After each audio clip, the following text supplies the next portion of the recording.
Skizofrenia merupakan gangguan psikotik yang sangat berat yang ditandai dengan gangguan pikiran, emosional, dan perilaku.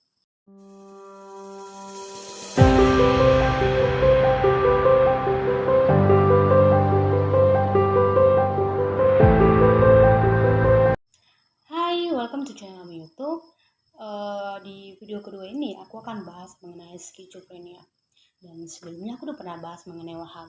Pastinya waham dan skizofrenia ini sangat berkaitan erat.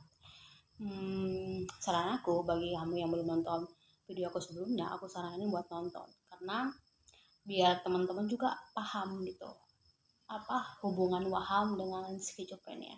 Skizofrenia merupakan gangguan psikotik yang sangat berat yang ditandai dengan gangguan pikiran, emosional, dan perilaku. Dan skizofrenia ini dikenal dengan dunia fantasi yang sangat luar biasa, yaitu halusinasi dan delusi. Banyak penyintas skizofrenia ini yang dimana hilangnya jati diri atau hilangnya kendali dalam diri. Bahkan mereka sangat sulit untuk berkonsentrasi, fokus pada tujuan, punya gangguan tidur, dan bahkan sering mengalami mimpi-mimpi buruk. Sehingga penyintas merasa cemas, gelisah, takut, dan bahkan mengisolasikan diri. Ada beberapa simptom-simptom klinis dalam skizofrenia itu. Yang pertama itu simptom positif. Nah, simptom positif ini meliputi dunia fantasi, delusi atau waham atau halusinasi.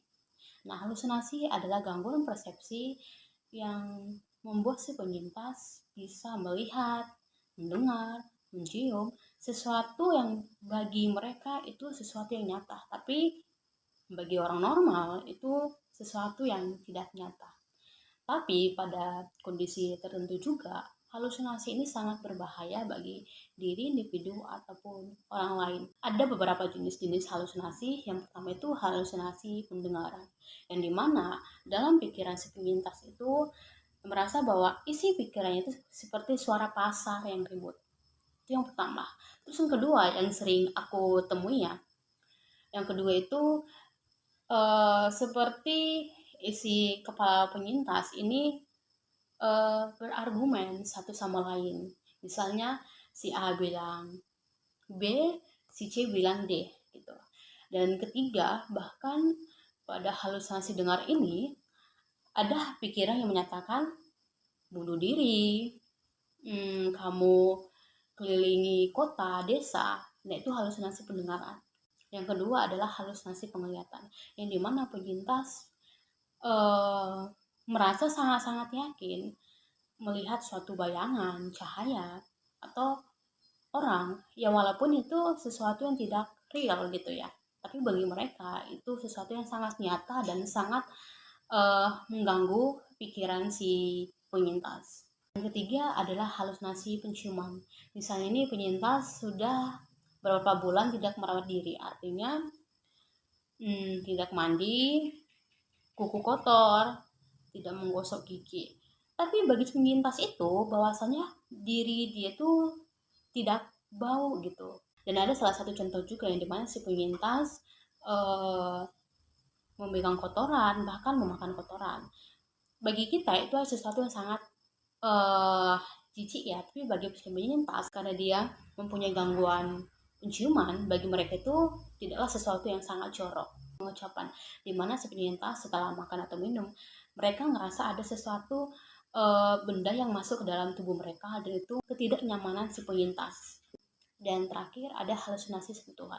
Misalnya pernah nggak sih teman-teman ketika melihat penyintas memukul dirinya, percayalah mereka itu merasa bahwasannya diri mereka itu sedang disentuh, sedang dipegang gitu, dan mereka merasa sangat risih. Dan yang kedua yaitu waham atau delusi. Itu pembahasan mengenai waham ini aku sangat singkat, dan buat teman-teman yang ingin mengetahui mengenai waham ini, aku saranin buat lihat video aku sebelumnya. Waham ini adalah gangguan persepsi juga, yang dimana mereka sangat sulit membedakan mana realita dan mana yang tidak realita.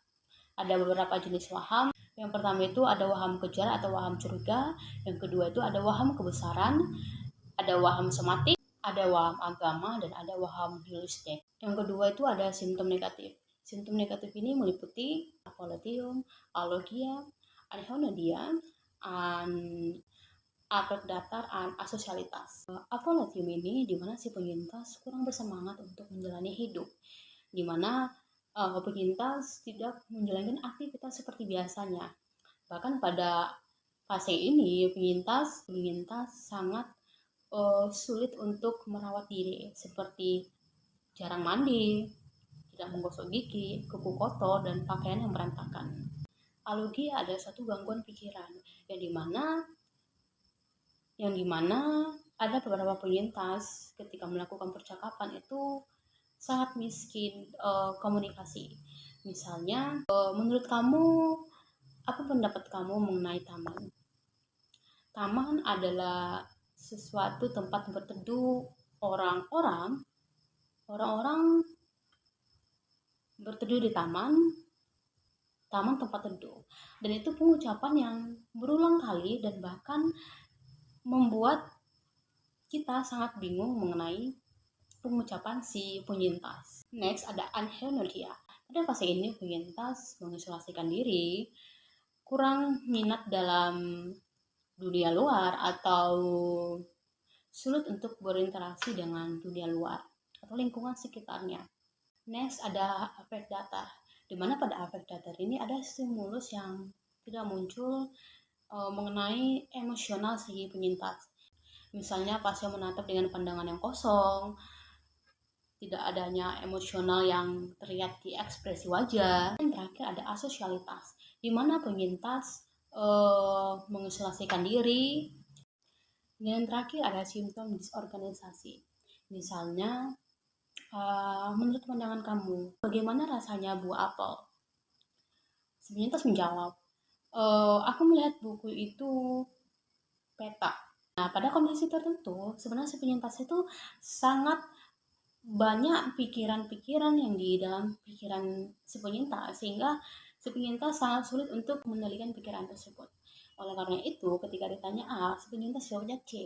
Dan ada juga perilaku aneh yang dimana si penyintas ada pada kondisi tertentu emosionalnya menggebu-gebu, tapi pada jangka waktu yang sangat pendek, dan ini hal yang paling sulit untuk dimengerti. Sekian pembahasan kita mengenai skizofrenia.